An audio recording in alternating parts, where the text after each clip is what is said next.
Parang ganun. Speaking of lore ng Resident Evil, I think magandang part din niya of telling the story is yung memos. Oo. Diba? Itchy Itchy, tasty. tasty. Oo. Yun yung pinaka-iconic na parang it's a very, very easy way to boost the lore of the gameplay. And I think, sila rin yata nag-innovate nun eh.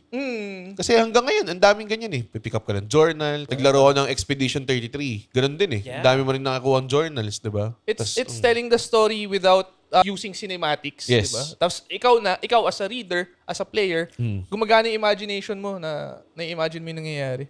Ano nangyari doon sa eksena na to? Ba't may zombie na lumabas sa Yeah. closet? Tapos makita mo yung diary Yeah, niya. he killed himself early.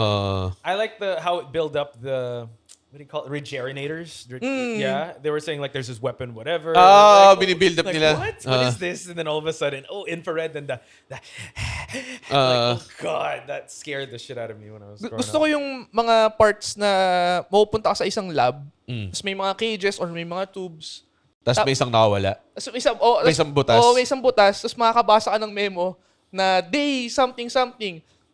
Test subject B has escaped. And you're like, uh-oh. Or parang has become rampant or parang di na makontrol. Ayun, nagkakaroon ng progression. May ganun shit. Tapos pinabasa mo, tapos ang haba. Tapos mamaya, andito You ba hear ako? it. Yeah. I think there was one also that moment in the castle. You remember those guys that don't have eyes? It's like they give you a memo of how they were able, that procedure they did to those guys. Para, Yun yung Yeah. naka-chain. uh, para malaman mo kung paano sila labanan din, di ba? Like they have something at their back. It rewards you for reading. Yes.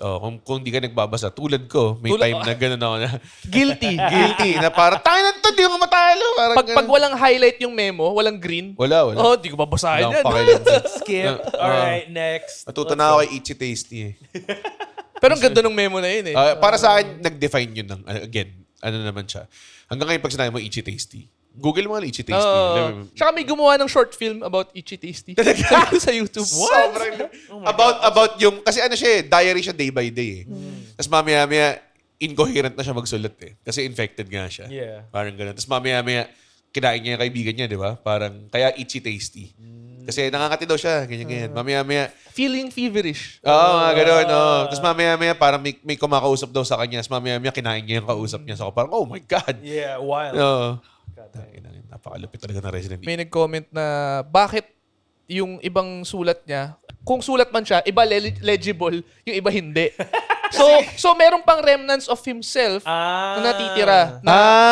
Based on the handwriting. Naging zombie na ako, pero may natitira pang of myself na nakakapagsulat. So pa ako yun ng nga, thoughts. parang I think sa lore na yun, makikita mo, gradual yung turn. Oo, So may oo. point in time na half-half ka. Na You're on the zombie ka na, pero may natitira pang personality. Kasi naalala mo pa, I ate my friend. Parang ganun or something like Tsaka that. hindi ni-report sa kanya, hindi naman niya ni-report na nakagat siya anywhere. Hindi niya alam.